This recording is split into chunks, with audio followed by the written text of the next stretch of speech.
صلاة من المولى والسلام على صاحب القرآن جاد خلق محمد نبرقيت رحمتان صلاة من المولى والسلام على صاحب القرآن جاد خلق محمد نبرقيت رحمتان بيد فرق نتلي ركتو ظلمهم بي مرادك كهملتو قولي ربي مالي فرمات نرقتو إسلامك بوانتي ولانتو يا نما ماني رسول ابتدتو ربي نوبلا فيفنا ماري اللي انجباتو قفون ديني إسلاما قسم بكاتو ما قولي ربي أرضي لتلتاتو نيدبنا قلبي كين الراجراتو نمنك لغاري كبونا بركيفتو مرقا سانا فوبتو يا عدل جالا خلق محمد نفرق رحمتاني من دين إسلام أدريدان جرمي إرقام ربي لا وجدان نالمي دركنا بدك ببك بربازمي الدنيا بلشا نما قدان سيمتي ما شاء الله تبارك الله نما قدان كان يوم بودي أنا ما قدان كيف مكابا جلو ما تكدبر الكيس ما قدان كان أبو الدنيا دل ميدان فالمي جاهلية دان نالمي وفتى مسلمة وفتين ترى يلا خلق محمد وفتى مسلمة وفتين ترى ميدا عدلي لبون قدنا مرتي كم بلا دمسي سيارة الدنيا رتي لكم نظر كمول سبب ظلميتي أكما قافة الإسلام أندرتي قرآن نصنبوي نرقم سرتي ظلمي جاهلية أنقول ولدتي مالت ترى تسينا تكويتي راياتي ناقي فتاة إنساني جعل خلق محمد نبرت رحمتاني درتك اندري ويكنا قدي سكال يدك دمي صدفك ستي صبني قدام سبوتة تكارتي دولي بوجيتي دينا في دبرتي ولم تقسيك ستي رسول ارقت ربيني جعل خلق محمد نبرت رحمتاني من قومي جاهلية أمة مجلونة سرايا بمتاقي فتاة جرتين مرشتن ربين سناكي جيل جوكي ارقموا النبي يردي تسكبيسي ميدا مرة كتاني ساني تليسي امنتين اسلام عدلي جبيسي عدلي جيجم مالك سيولوديسي ابان كنياني كوف جيجتنا فاني كونت فانبرات فتيدا يودكيسي نما جيجا كنام بيني فنيسي مال تجرى تاقي فتاة بودي سيكما وقعد بسولب وبكفرتيسي اكتي مرتسو نما والكتيسي عدلي رب مجبسي اكولي مين نمني جعل خلق محمد نفرت رحمتاني وفما بخبجي ربين المنما سير ربي قدام موتي ارضي سما ولقد كرمنا جد قرآن من كبجي المنما كان كبج ما موتي قبلا كبو المنما نما عدلي ربي جاين والظلما يا ابو الشيء سقاري حكم رب السماء سلا ارقي وندنما رقاكي قاوليني جعل خلقي محمد نفرق رحمتاني سير اسلامك ستي مالتو والظلما نالقاكي بقيقا اسلاما رسالة سميتي ردين وقنما جلك بواند ربي صدات ما قرلا فانما ارقما تردفما والنوم مرتي ازلي دانتي فما علمي نما نما مرتي والكتما صلى الله عليه وسلم تسليما خير خلق الأمة صاحب القرآن جعل خلق محمد نفرق رحمتاني نمني بيكو في المعلومات نساء bana Islaamummaan dhuunfatee hojiisa. Bakka inni dur ga'intu keessa hin garsiisa. Raajii uummata durbaate gumeessa. Beeraa dagabaabsee meeqareedessa. Wannan immoo fedheef keessootti sirreessa. Amlee kottoofate namaaf tittiriirsa. Gariin dhaggeeffate wayyoofti qalbiinsa. Dhaggeeffadhu yaa boodessa. Ergaa wayii qabdiifanii. Jaalaa khalqii Muhammadii nuuf ergite rahmataani. Akkatti Islaamummaan eegee walqixxeesse. Biyya bulchuu maanaa dhagayoo dandeesse. Adlii diin Islaamaa keessaatu dhageesse. Barattoonni nabii waan jalli gaggeesse.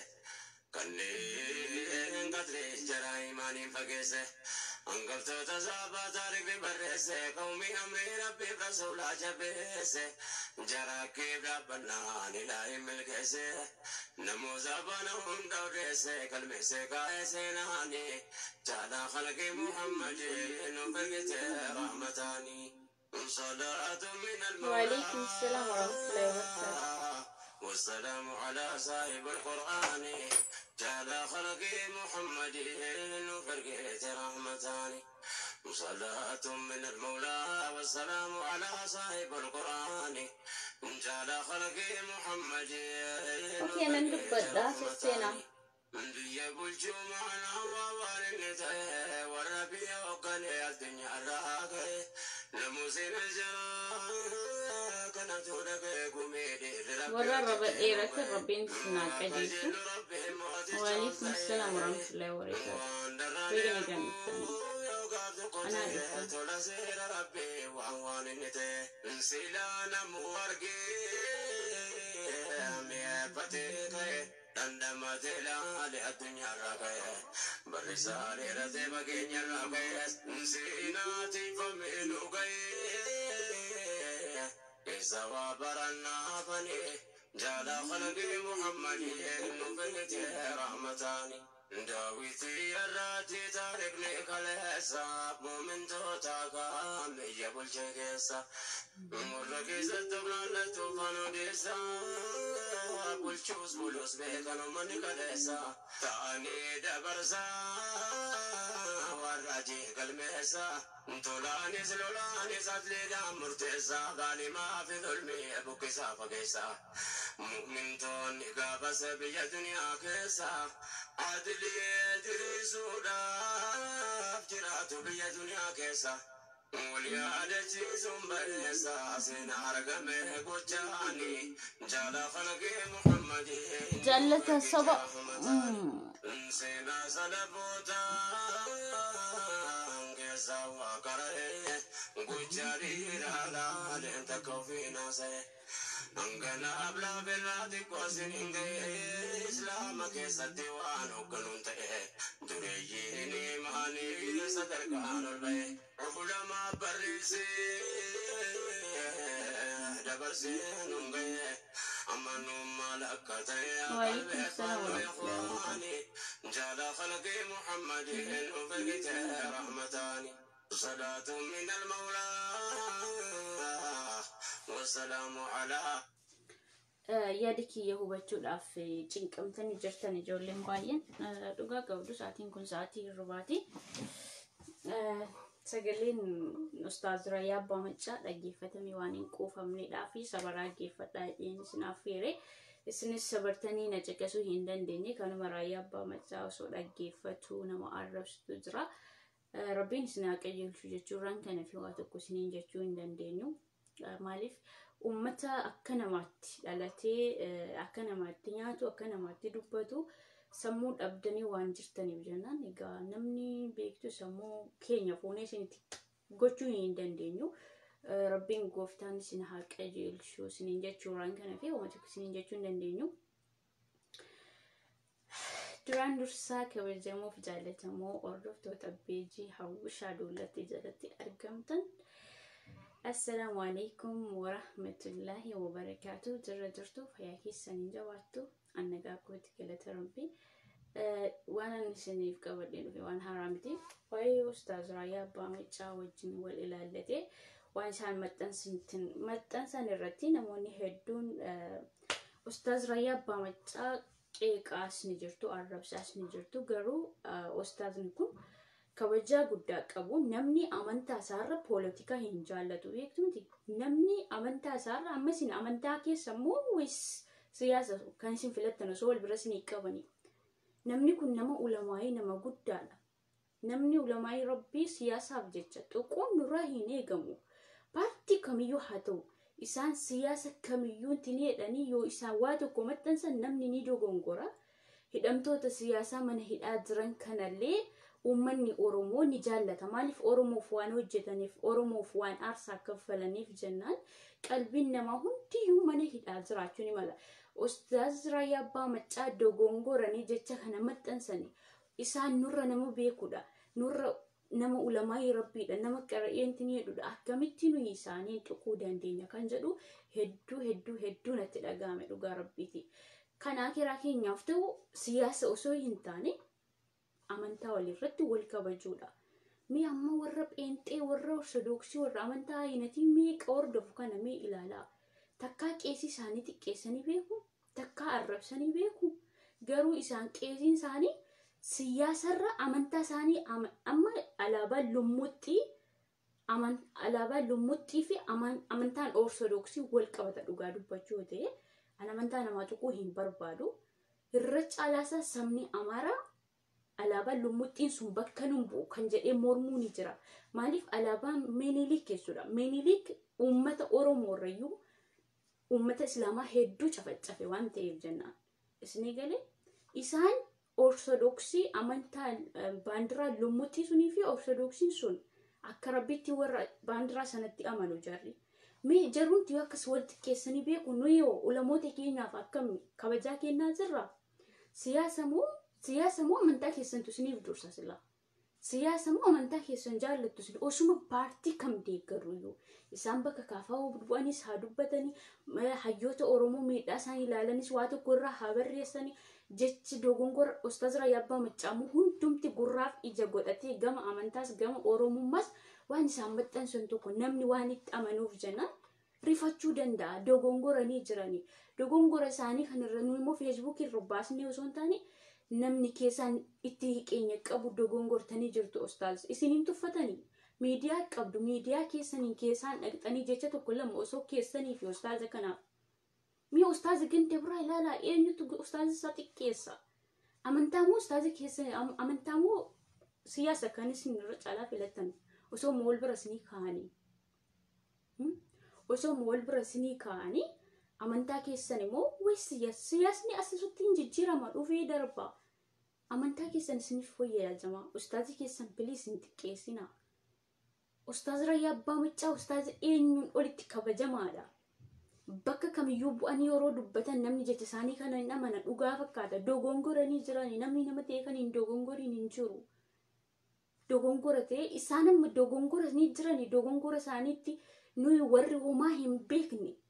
Shaqaalonni madaamii mana keessaa nuyi Ustaaz Raayyaa Abbaa Maccaa qeequu arrabsuu nuyi dandeettii isaa qabna. Keessi keenya nu ajajaa. Akkamiin xiqqeessitu isin? Akkamiin arrabsitu? Akkamiin qeeqxu?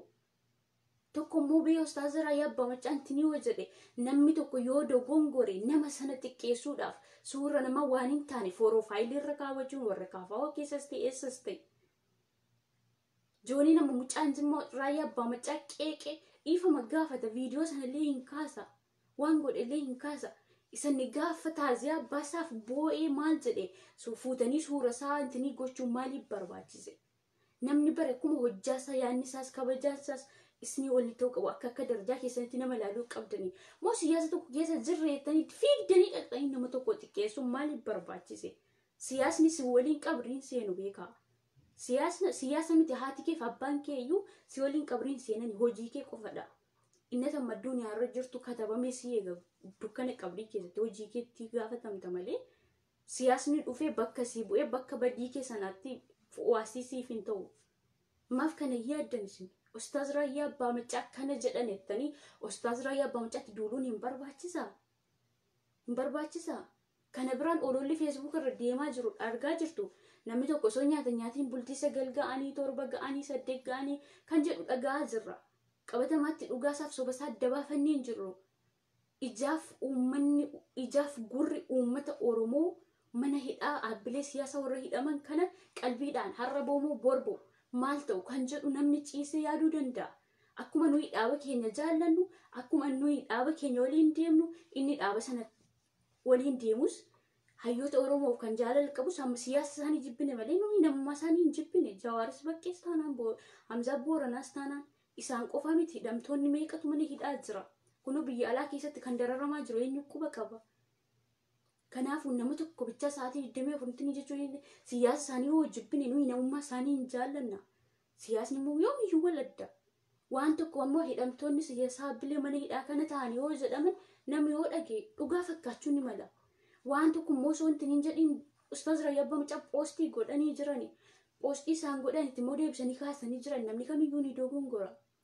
Garuu kabajni Raayyaa Abbaa Macaaf qabnu nuyi kabaja siyaasummaa qofaa miti. Badii isaanis tola isaanis isheenni fudhachuudha malee nuyi isaan caallee isaan arrabsu haamileessa kamiin siyaasaaf jettanii isin akkamitti ustaazi keessan arrabsitu sila. Takka ustaazi namoonni hin jenne. Bari ustaazni qara'ee faadisantinii dheef miti.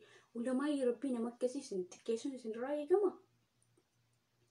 Qeequun isin irraa eegama siyaasaaf jecha isaayyuu siyaasaaf jecha ammasaa waan ambulaansiin akkana deemee fudhee beedhanii maxxansani.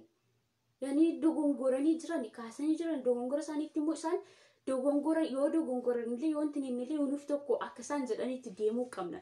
Yoo isaan dogongoranii waan sana kaasanii dogongoranii jiran jennee callisuu qabna malee yookaan immoo keessaan yoo immoo akkam kana jedhee jettan yoo intinii jettan keessaan intinii jechuu qabdani malee ol baatanii miidiyaa irratti hamilee kamiin Ustaaz Raayyaa Abbaa Macaa qeequun kun maaliif barbaachise yaadamaa akkasitti miti bari namni dhaaba siyaasaa waliin deemu. Nuyi Facebook marratti aktivisti Facebook taanee ulamaayii tokko ol kaanee xiqqeessuu qabnaan nun qabnu. Maaliif dogongortu yerootti? Maaliif kun ta'a? Ustaaza keenyaaf kan kabajallaatu nuyi.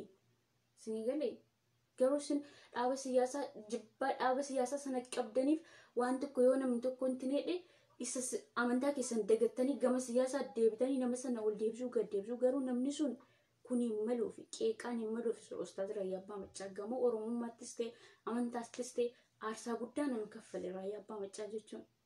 Leesh isinitti nagaamu xiqqooshee isinitti nagaamu ilmaa feesbuukii kun ta'uu hin qabu. Nuyi dhaaba keenya yoo deeggarrillee kabajaa namaa qabaachuu qabna. Jaalalli namaa nutti dhaga'amuu qabna. Yaada kamiin nama sana dhaaba sana moo anna jennee yaaduu qabna.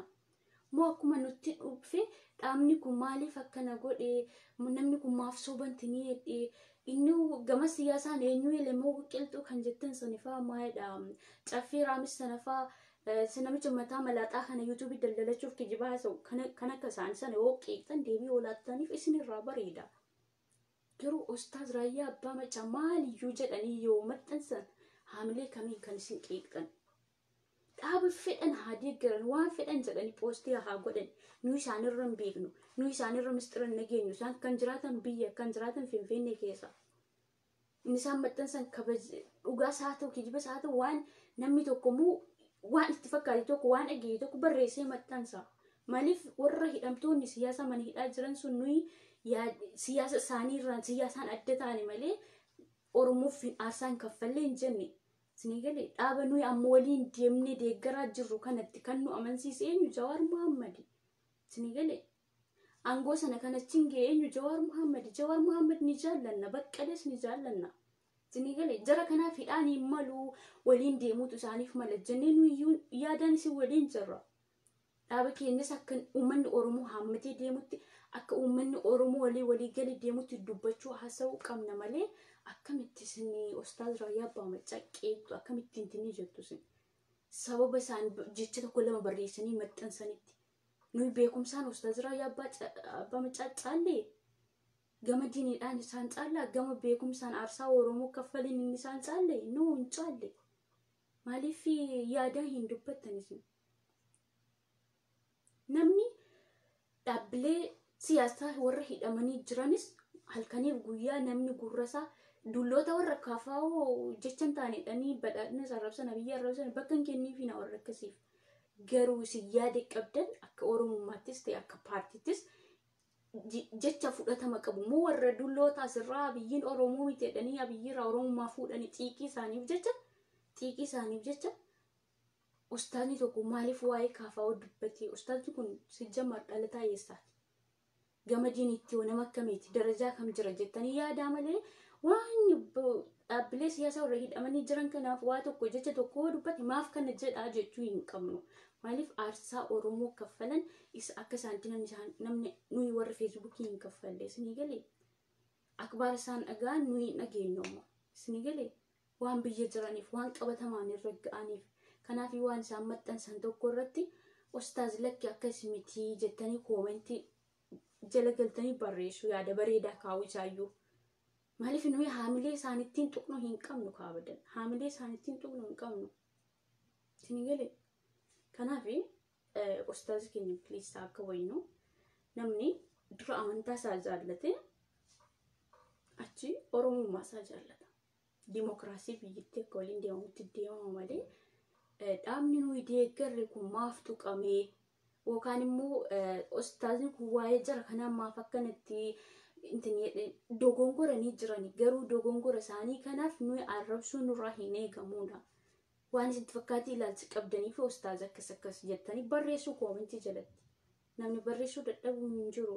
Ol baanii garuu yoo namni tokko illee ustaaz Raayyaa Abbaa Maccaa jedhe namni gaafa abbaa isaaf taasisa abbaa isaaf boo'ee fuutanii waan bifa addaa gara bakka yeroo namni tokko dogongoru isin nama xiqqeessuuf darajaa tokkoffaadha. Ilmaan Oromoo garuu waan kana taataniif Rabbiin haa beeku.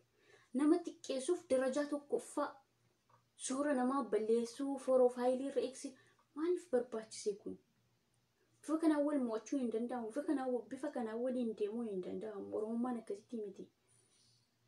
Namni immoo dura amantaa isaa kabajee amantaa isaa jaallateeti kan Oromummaa isaa jaallatu.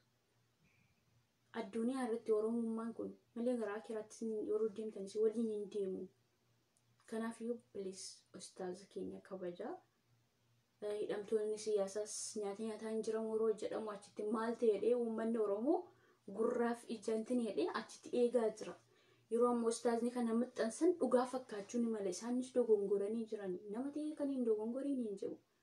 Yoo dogongoran illee nuyi haamilee ittiin isaan qeeqnu hin qabnu. Dhaaba keenya yaa hin deeggarra akkuma deeggarutti. Garuu yaadni isaanii sun takka hidhee isaan hubatanii dogongora ta'uusaas nuuf maxxansuu danda'u. Maaliif waan isaan saaluu hin qabnu nuyi. Isinii galee nuyi isaanirraa beekumsa fudhanne isaanirraa akkaataa qabsoo baranne isaanirraa akkaataa diinii baranne malee deebinee isaan caalee waan paartii tokko deeggaruuf waan isaan dogongoranitti deebinee maaf kana godhan jechuu hin qabnu abadan. Isinii galee keessattuu ustaaz Raayyaa Abbaa Maccaa akka warra kaanii wajji wal qixxeessanii jechuu hin qabdanii isiniin jechuun barbaada. Kun dogongora keessan dhugaa rabbi ijoollee warra amma jettan dogongortan ustaaz Raayyaa Abbaa Maccaa dhiifama gaafachuu qabdanii hundi keessanii viidiyoo warra irratti dalagdan si wajjiraata. Isinii galee viidiyoo irratti dalagdan illee ustaaz Raayyaa Abbaa Maccaa dhiifama gaafachuu qabdan. Isinii galee kanaaf jennaan gara fuulduraatti namni tokko dhaaba siyaasaan dhaabaan adda yoo taane dhaaba sana keessaa ulamaayin tokko ol ba'ee waan tokko jedhe maaf kana jedhee jennee ulamaayii sana xiqqeessuu hin qabnu. Koomentii yaada qabdan jalatti kaafisaa yaada bareedaa moo arrabsoo osoo hin taane. Isinii galee nuyi amma yoo nama tokko arrabsine dhaabumti keenyallee akkamiin nama kana arrabsa akkamiin isaan nu deeggaru isaanillee isaan birattillee fudhatama qabaachuu dhiisuu dandeenya. Maaliif dhaabni amma biyya bulchaa jiru nama arrabsaa hin deemaa jiru akka isaaniitti deemuu qabna malee nuyillee fakkeenya isaanirraa fudhannee deemuu qabna malee namni tokko waa'ee kaafa'oo maaf gabaase namni tokko waa'ee dhaabbilee siyaasaa warra maniidhaa jiran irraa maaf dubbate jennee nama sana balaaleffachuu nama sana gama kamiin xiqqeessina nama sana maal jennee arrabsina jettanii maqaan isaaniitti moggaasuu hin qabdan. Isinii galee nuyi dhaabbilee siyaasaa warra mana hidhaa jiran hayyoota Oromoof aarsaa kaffalaniiru hojjetaniiru isaan jaallanna isaan kabajna. Garuu bakka siyaasa isaanii irratti nuyi yaadaan mormine dhaabasa kana deeggaraa jira miti. Kanaaf yoo mana hidhaa sanatti rakkoon isaan mudate dhugaa rabbiiti kan dursee boo'u nuyidha.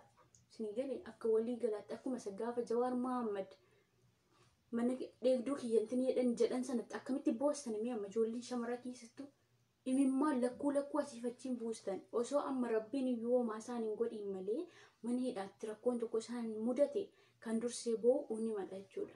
Isinii galee jibbaa isaanirraa hin qabnu isinii galee kanaaf iyyuu uummanni Oromoo har'amoo borboo rakkoo maaltu isaan mudata jedhee cinqamee waan dhiphataa jiruuf waan Ustaaz Raayyaa Abbaa Maccaa beejii isaanii irratti maxxansan kana uummanni Oromoo dhugaas rifachuu ni mala.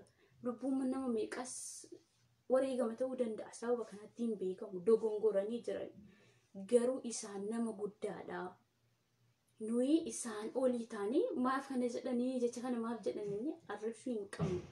Isinii galee kanadha yaadni kanaaf hubadha. Waan haaraas isinii fidee dhufne garuu baay'ee na ajaa'ibdan dhugaa rabbiiti. Uummanni Oromoo kun amantaa moo Oromummaa filattoo isiniin jedhani Oromummaa kan jedhu baay'ee harka meeqa maaliif uummanni keenya siyaasaan sammuun isaanii overii bakka halkaniif guyyaa waa'ee siyaasaatiin ittiin taatanii waan jirtaniif jennaan of dagattanii jirtan. Isinii galee mi'a warra kiristaanaa kan ilaalaa. Eessa dhaqxan beeta kiristaanii isaanii irraa alaabaan lummuxxiin hin dhibamu. Isinii galee maaliif Minilik yeroo duraa jechuudha uummata Oromoo osoo hin taane irra caalaa amma uummata Oromoo harkaaf harma muree jennaa miti. Irra caalaa 100% kan inni miidhe uummata Islaamaati. Maaliif amantaa kiristaanaa waan hin qeeballeef jechuudha waan hin bitamneef isaaf jechuudha. Isinii galee isaan yoo deemtan ammoo iddoo hundatti beeta kiristaanii irratti alaabaa lummuxxii kan ittiin jedhu amantaa isaaniiti kan isaan ittiin hidhan. Afaan tokkoo fi alaabaa tokko biyyattii irratti babal'atee akka argamudha fedhiin isaanii. Isinii galee kanaafiyyuu ustaazii keenyatti kabajaa horuu qabna. Ustaazuma keenya kan eessa miidiyaa irratti intini jettan amantaa Islaamaa kan hima diinii nama ulamaa rabbii intini qofa kan arrabsamu kan suurri jaraa badu kun ta'uu hin qabnurraa hin eegamu. Amantaa keenyas hin kabachiisu. Gara amantaa Islaamaa warra dhufan illee isaan walii isaaniif yoo akkas jedhanii garantini jechuun amantaa isaanii sadduraa dogongoraan waliin deeman amantaa gara dhugaa dhufuu dhiisuu danda'u. Gara rabbii deebi'uu dhiisuu danda'u isiniin jechuu barbaadeeni. Kanaafuu keessattuu siyaasuma keenya deeggaraa ulamaa'ii keenya kabajuun nu barbaachisaa isiniin jechuun barbaada. Kun dogongoraa keessan. Isin galee dhaaba deeggaruu waan biraa ustaaza ofiif kabajaa kennuu waan biraadha. Isin galee kanaafuu please Oromummaarraa amantaa keessan jaalladhaa. Oromummaas immoo osuma jaallattanii eenyummaa keessan nama barsiisaa diimokiraasii biyyattii waliin deema. Namni tokko yoo as keessaa waan tokko intini jedhe maaf kana gabaasee jennee nama kabajamaa nama jaallatamaa ustaaza kana xiqqeessuu arrabsuun irraa hin eegamu. Yeroon isiniin jedhutti ustaaza Raayyaa Abbaa Maccaa Abiyyiif jibbaan qabu, Jawaariif jibbaan qabu, Baqqaleef jibbaan qabu nama ija tokkoon uummata ilaaluudha isaan isinii galee. Kana biraan biyya keessa jiru waan jiru yoo dhagaan yeroo masana intini jedhu. Raayyaa Abbaa Maccaa jechuun immoo nama kabajamaa hundumti jecha isaaniitti akka rabbii nama intini jedhu waan ta'eef jennaan waan isaanirraa intini jedhan tokko dhagaan tokko maxxansaan argan tokkotti uummanni Oromoo dhugaa hidhee amana.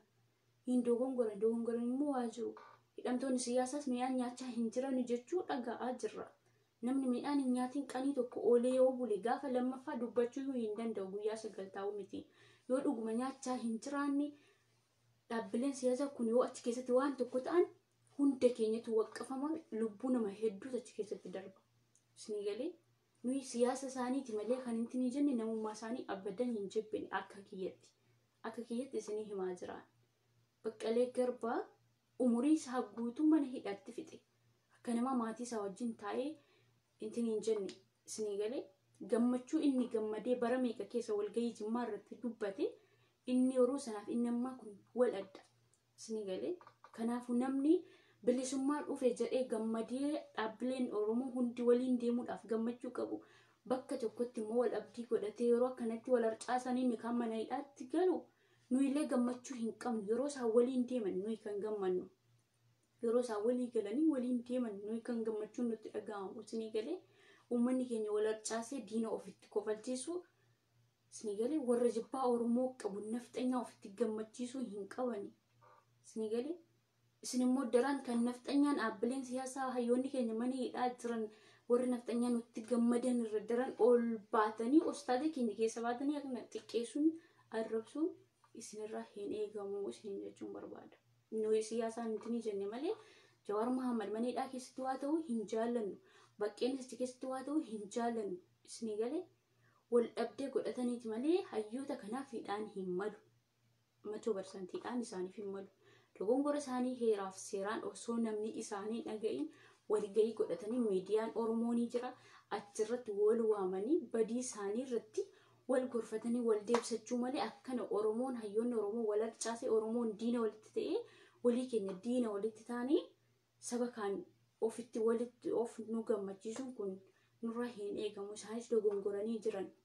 Isinii galee kanaafuu yeroo ammaa kana keessatti aangoon ilma abbaa gadaa harka jiru kiiloo 4 kan jiru ilma abbaa gadaa ta'ee Oromoon keenya wal harcaasee akkanatti diinni nu gammaduun kun nuuf gammachuutii miti. Ammas immoo dhaqee isaanii maneedhaa keessatti waa ta'an miidhama isaaniirraa nuyi gammachuu hin argannu. Hatta waan feenu sanallee galma nuu ga'uu dhiisuu danda'a.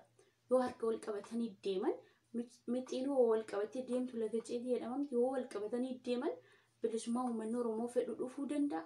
Uummanni keenya waliin gammachuu argatee saba kaan wajjin akka dimookiraasii biyyattiitti waliin tarkaanfachuu danda'a malee tokko as ta'ee dhaabaa wal qoodee dhaaba tokkorraa dubbatame ustaazii keenya kanatti qeeffame akkanatti jijjiiramne dhufu dhugaa rabbiiti.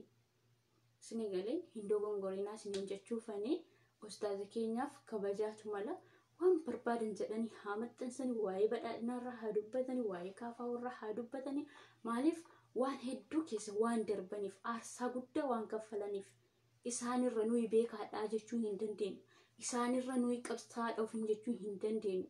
Isinii galee ustaazii keenya Raayyaa Abbaa Maccaa waan fedhan haa gabaasan intini haadhani yoo feetan koomentii jalatti yaadaan waan isaan jedhan irraa jecha tokko lama barreessaa fi kaa yoo immoo ta'uu baate karaa keessaa yoo isin rabbiin hin sodaanne Oromummaa keessan tiniitan waan feetan karaa keessaadha malee ol baatanii addunyaa irra dubbattanii saba kaan ofitti hin gammachiisinaa isiniin jechuun barbaada. Isinii galee namni kamiyyuu amantaa isaarra Oromummaa jaallataa kan jedhu hin jiru. Amantaa keessan jaallattanii booddee Oromummaa keessan jaallattu een yaadan akka kiyyatti. Isinii galee kun dogongora keessanii ustaaz Raayyaa Abbaa Maccaa baatanii eenyu mucaan Jimmaa sun illee dhiifama gaafatee jira. Innillee dogongoree jira. Inni nama abbachuu isa xiqqaadha. Inniitiin nama iddoo guddaatti ilaalluudha. Innis dogongora ustaaz Raayyaa Abbaa Maccaa qeequun irraa hin eegamu. Hundi keenya yoo badhaadhina yoo deeggarre dhaaba keenya yoo deeggarre dhaabbilee siyaasaa warra kaanillee jibbuu hin qabnu yaada isaanii irratti waan yaada mo'ataa yookiin immoo paartii keenya waliin kan nama deemsisuu danda'u yaada mo'ataa yoo qabaanne qofa dubbachuudha malee dhaaba keenya qofaan hin jenne ulamaa keenya xiqqeessuun isinirraa hin eegamu isin jechuun barbaada. Hordoftoota kiyyaa hin dogongoriinaa amma beeknurraa waliif himna. Wal arrabsuu, wal xiqqeessuu, suura namaa balleessuu kuni faayidaa hin qabu. Furmaata siin fiduu dhaabbilees dhaaba nuyi waliin deemnu sanallee kabajaa hin kennuufi isin jechuun barbaada. Namni tokko fakkeenya amma yoo na jaallattan hawaa yoo jaallattan namni tokko dogongora hawaa yoo irratti argee yoo nama sana qeeqe isinmoo waan dhaaba kiyya miseensa kiyya taataniif lakke hawaan badii kana hin qabdu. Hawaan badii kana hin qabdu jettanii jara kana arrabsoo osoo hin taane jara kana waliin taatanii bakka badii kiyyaatti yoo natti himtan miseensa kana dhaaba kana ceesisuu hin danda'a malee yoo bakka badii kiyyaatti lakke hawaan kana hin balleessine jettanii yoo na deeggartan bakka isin yaaddan sana way filannoo kana darbuu dhiisuu nan danda'a. Maaliif bakka badii kiyyaatti nan sirreeffanni ka'a.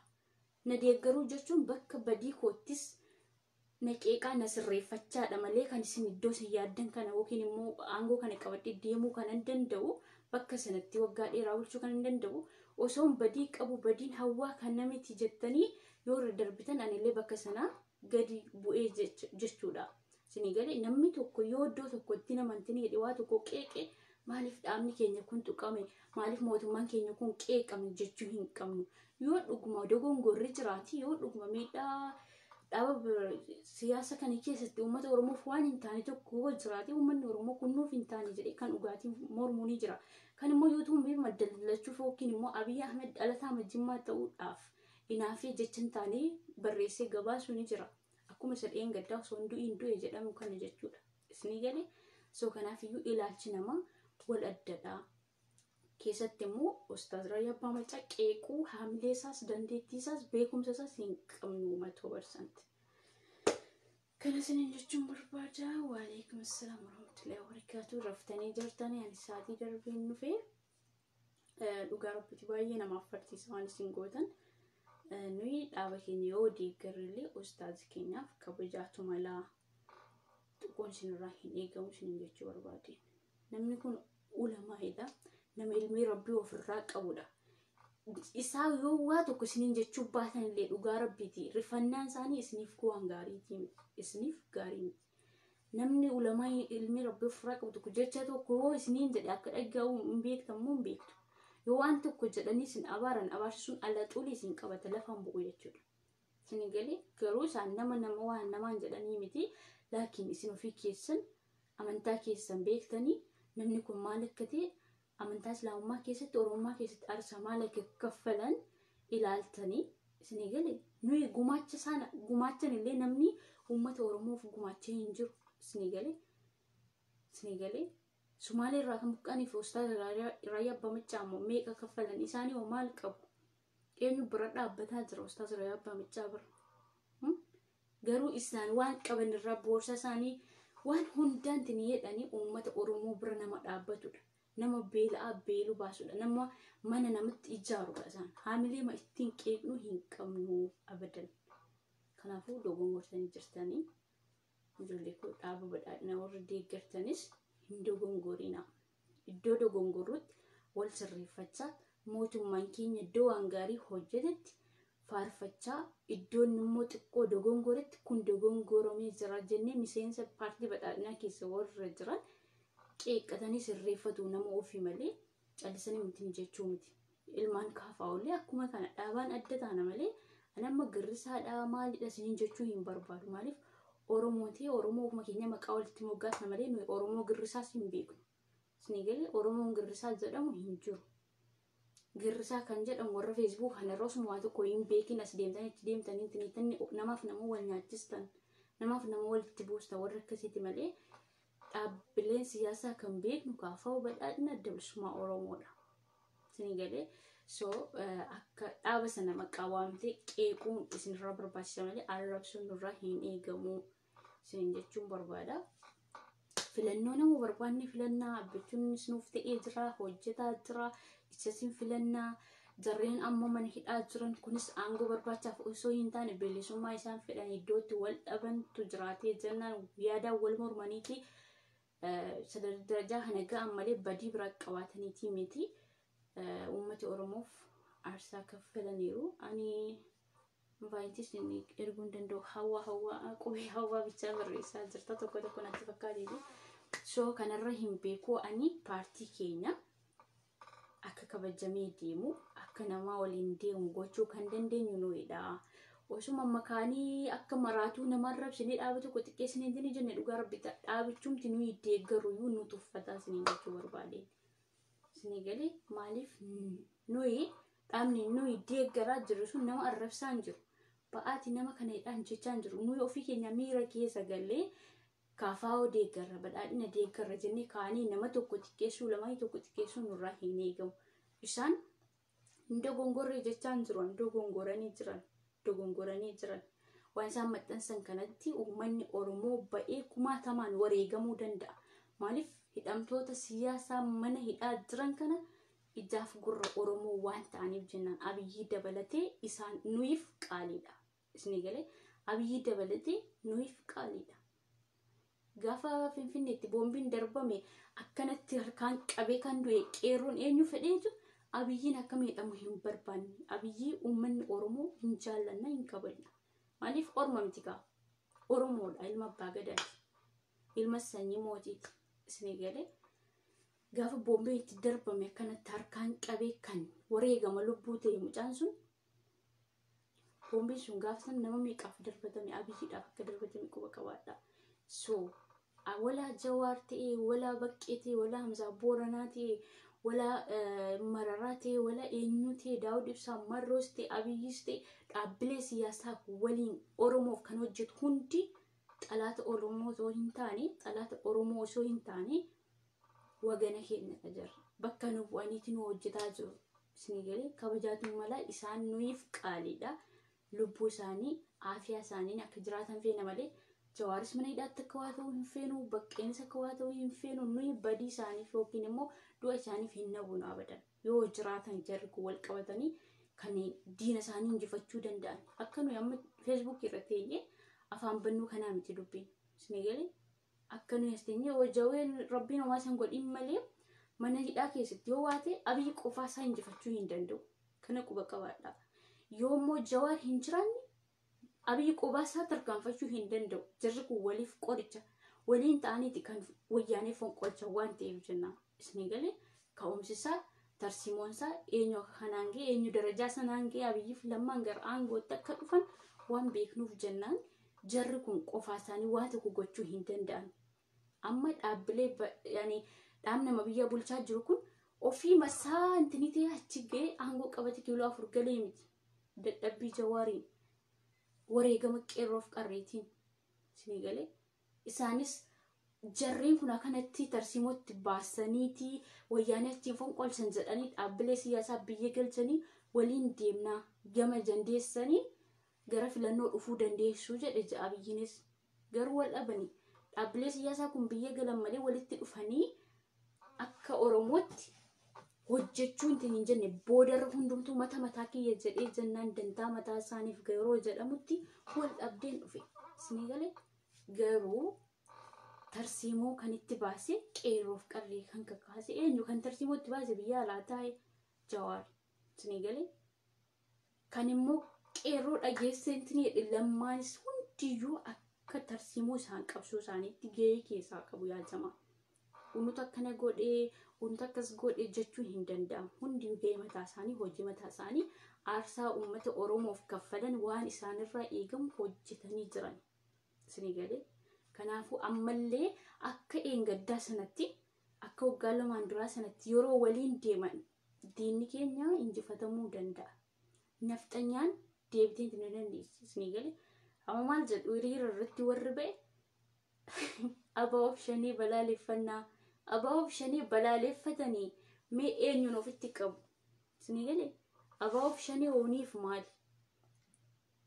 Kundoo kun goradha. Isin galee nuyi garuu dhaabbileen Oromoo hundi yoo waliin deeman warri nafxanyaa afaan Oromoo baratte yeroo sana afaan ishee cufatte akka ilma abbaa gadaa bitetti akka ilma abbaa gadaa jedhe dimokiraasii ilma abbaa gadaatiin deemti malee akka irraa kanan tiniin jettu isin jechuu barbaadeni. Kanaaf hundiyyuu waliif dagalee manaati wal qabanii deemu. Isin galee Abiyyi irraa kaasee hanga Baqqalaatti hanga Jawaaritti hanga Lammaatti hanga Daawud Ibsaatti umuriin jira dulloomee jira. Inni umuriinsa jiru itti darbe waggaa 5 waggaa 10 booddee bulchuu danda'a.